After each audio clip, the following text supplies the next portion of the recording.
বউয়ের সাথে ঝগড়াঝাটি, স্বামীর সাথে ঝগড়াঝাটি হলো, অভিমান হলো, মান হলো, একটু কথাবার্তা বন্ধ রইলো, একটু মুখ ফুলাফুলি চললো। এর পরের চিত্রটা হয় ঝড়ের পরে শীতল বাতাসের মতো। যখন বোঝাপড়া হয়ে যায়, মিটমাট হয়ে যায়, তখন সম্পর্ক আগেরটার চাইতে আরো স্ট্রং হয়। সাংসারিক জীবনে যদি কোনো স্বামী স্ত্রী পরস্পরের মধ্যে হালকা বাদানুবাদী হয়, যারা বিবাহিত এবং যাদের মধ্যে দিন চর্চা আছে, দিনই বুঝ আছে, মাশাআল্লাহ, তারা বলতে পারবেন ঝগড়ার পরের দিনগুলো এটা ঝড়ের পরের শীতল পরিবেশের মতো হয়। ঠিক না?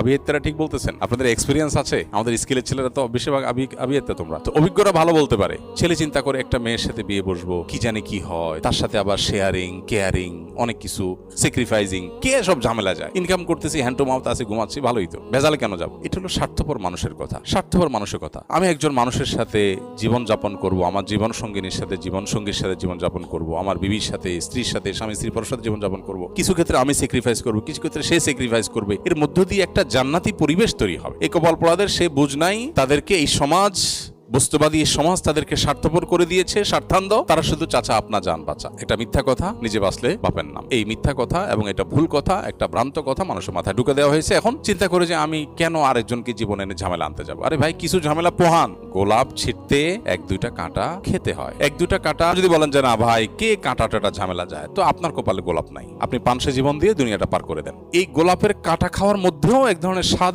আছে। পৃথিবীতে আপনি কোথায় যাবেন? আপনি কোন অফিসে কাজ করতে যাবেন, সহকর্মী সব তো মন মতো হবে না। কারোর সাথে বনবে, কারোর সাথে বনবে না। কেউ আপনাকে ছোট করবে, কেউ আপনাকে ভালো বড় করে তুলবে, কেউ হয়তো বসের কাছে ভালো হইতে চাবে, কেউ হয়তো আপনাকে ঠেলা দিতে যাবে। তো তাই বলে কি আপনি কাজ বন্ধ করে দিবেন? বউয়ের সাথে